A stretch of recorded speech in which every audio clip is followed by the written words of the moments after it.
કેમ છો વિદ્યાર્થી મિત્રો? કરિયરમના ડિજિટલ પ્લેટફોર્મમાં આપનું હાર્દિક સ્વાગત છે.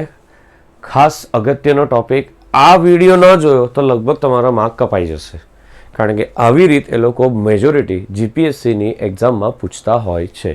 અથવા તો કોઈ પણ તમે એક્ઝામ લઈ લો તો એક્ટિવ પેસિવમાં જો ભારે કરવું હોય ને તો આ રીતની વસ્તુ આવશે. શું કરવાનું છે તો અહીંયા આપેલો છે એક્ટિવ વોઇસ પેસિવ વોઇસમાં doer not given. What is the meaning of doer? ડોરનો અર્થ થશે કરતા. શબ્દ યાદ રાખજો, કોઈ જગ્યાએ આપણને કામ પણ લાગી શકે. કરતા ન આપેલો હોય ત્યારે શું કરવાનું? ઓકે, તો તે જ વસ્તુ તો મહત્વની છે.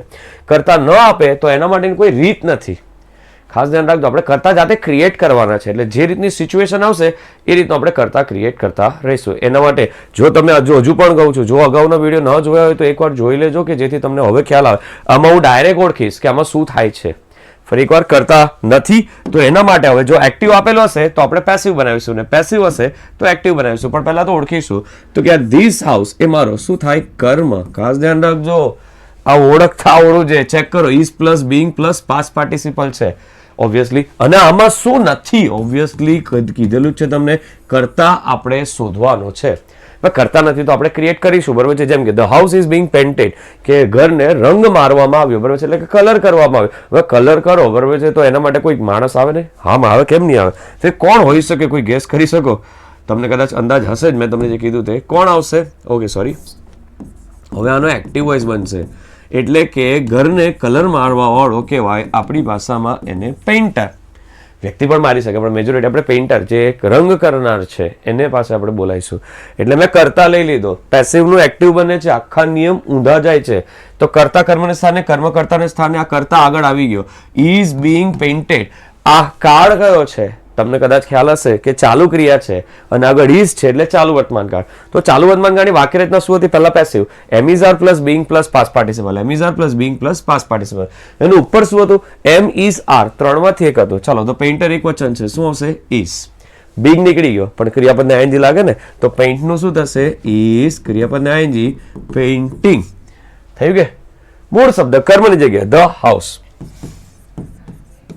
અને છેલ્લે ફૂલ સ્ટોપ. ખબર પડી? કરતા નથી આપેલા તો જાતે ક્રિએટ કર્યો આપણે. આ જ વસ્તુ અગત્યની છે. જે સેન્ટન્સ છે એના સ્ટ્રક્ચર પ્રમાણે, ખાસ એમાં પણ અગત્યનું કે આ કાળ કયો છે. આઈ હોપ તમને આના જે 5 વાક્ય છે એ ખરેખર જોરદાર છે અને તમને ગમશે, અને તે તમે, બરાબર છે, જોશો તેટલું વધારે સારું પડશે. બીજું વાક્ય છે, તરત જ ખ્યાલ આવી જશે. The promise should be kept. કોઈ ગેસ કરશો આમાં કયો કાળ લીધો મેં? ચાલો, પ્રોમિસ ફરી એકવાર, કર્મ છે, ખબર જ પડી જાય. શુડ છે, એમએ છે, પ્લસ ક્રિયાપદનું મૂળરૂપ. પાસ્ટ પાર્ટિસિપલ છે, બી પ્લસ પાસ્ટ પાર્ટિસિપલ લખ્યું ને, મૂળરૂપ આવે. એટલે કે મારી પાસે મોડલ ઓક્ઝિલરી છે. The promise should be kept. વચન પાળવું જોઈએ. હવે કોણે? હવે કંઈ કીધું નથી એટલે આપણે નન લઈ શકીએ, નન નહીં લઈ શકીએ, નેગેટિવ થઈ જાય. સમવન લઈ શકીએ, વન લઈ શકીએ. હવે કોઈને કીધું નથી તો આપણે એવું ગેસ કરીએ કે કોઈ એક વ્યક્તિ જે કોણ છે એને નથી ખબર એ વ્યક્તિ, તો માટે શું લઈશું? વન. તો વન આવી ગયું. મોડલ ઓક્ઝિલરી આપણી પાસે આવશે. શુડ, કરતા કર્મને સ્થાને જતો રહ્યો, કર્મ કર્તાને સ્થાને છેલ્લે જતો રહ્યો.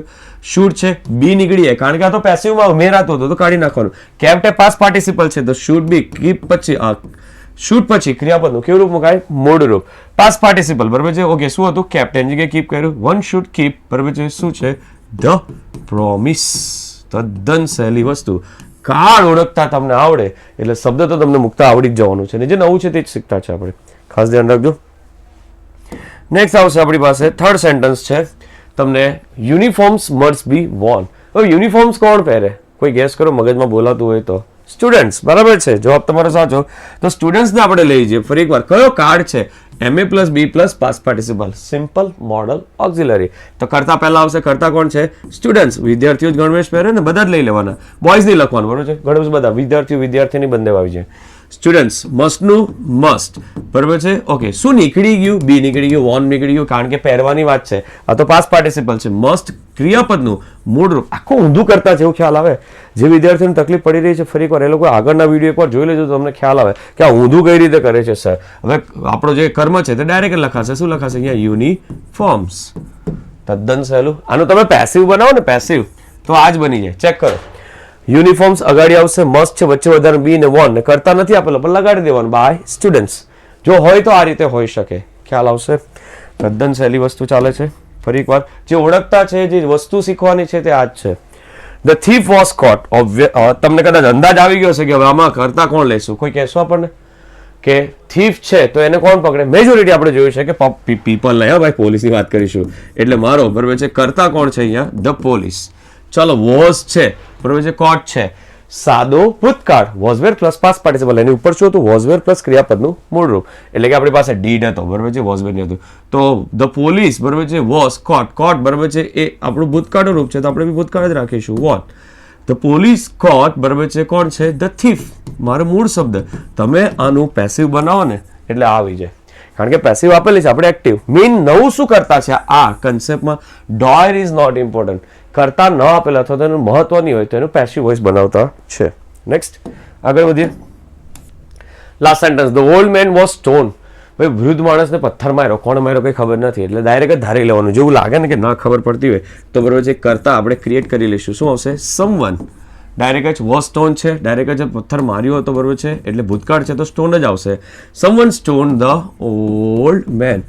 સર તમે ટુ બીનું રૂપ નથી લખતા, કારણ કે ઓબ્વિયસલી ટુ બી રૂપ નથી લખતા એનું રીઝન છે સાદો ભૂતકાળમાં વાક્ય રચનામાં એક્ટિવ વોઇસમાં ડીડ હતું, આમાં ખાલી ડીડ જ મૂકવું પડે એટલે પથ્થર માર્યો હતો. અને પેસિવ વોઇસમાં વોઝવેર પ્લસ પાસ્ટ પાર્ટિસિપલ છે એટલે વોઝવેર છે તો પછી અહીંયા પાસ્ટ પાર્ટિસિપલ જ આવશે એટલે એક્ટિવ માટે આ કર્યું. સમજ પડી? તદ્દન સહેલું વસ્તુ છે. કઈ રીતે કરતા હતા તે ખ્યાલ આવ્યો? એ હજુ એક વાક્ય છે, the boy was punished yesterday. છોકરાને સજા આપવામાં આવી. ધ બોય કર્મ છે, વોઝ પ્લસ પાસ્ટ પાર્ટિસિપલ ની, યસ્ટરડે કરતા છે જ નથી. હવે કોઈ બરાબર છે સજા આપી હશે, માની લો કે આપણે પેરેન્ટ્સ, માતા પિતા આપી હશે, ટીચર પણ આપી શકે એવું કંઈ જરૂરી નહીં મળે. પેરેન્ટ્સ હવે વોઝ નીકળી જશે કારણ કે સાદો ભૂતકાળ છે. પનિશ્ડ ખાલી ભૂતકાળ આવશે. કેમ? ભૂતકાળનું જ બરાબર છે વોઝવેર પ્લસ પાસ્ટ પાર્ટિસિપલ થાય ને એટલે આ વસ્તુ ખાસ ધ્યાન રાખજો. The parents punished the boy અને યસ્ટરડે નું શું થાય? ધ પ્રીવિયસ ડે થાય. કેવું? જેના મગજમાં ડાયરેક્ટ ઇનડાયરેક્ટ ચાલતું હોય ને એ લોકો આ ભૂલ કરી બેસે એટલે ખાસ ધ્યાન રાખજો. એક્ટિવ પેસિવમાં ડાયરેક્ટ ઇનડાયરેક્ટ નહીં નાખવાનું. હા એ વસ્તુ છે કે તમે ડાયરેક્ટ ઇનડાયરેક્ટમાં એક્ટિવ પેસિવ નાખી શકો છો, એવા પણ વાક્ય છે આપણી પાસે. તો એ જ્યારે સેશન ચાલુ થશે ત્યારે આપણે જોઈશું. ખાસ અહીંયા તમારા એક્ટિવ પેસિવના ઘણા મહત્વના બધા રૂલ્સ આપણે વન બાય વન અલગ અલગ સેશન્સમાં જોવાનો પ્રયત્ન કર્યો. ખાલી તમારે આટલું જ કરવાનું છે. બધાને એકવાર લાઇનમાં જોઈ જજો કે જેથી તમારા બધા જ કન્સેપ્ટ ક્લિયર થઈ જાય.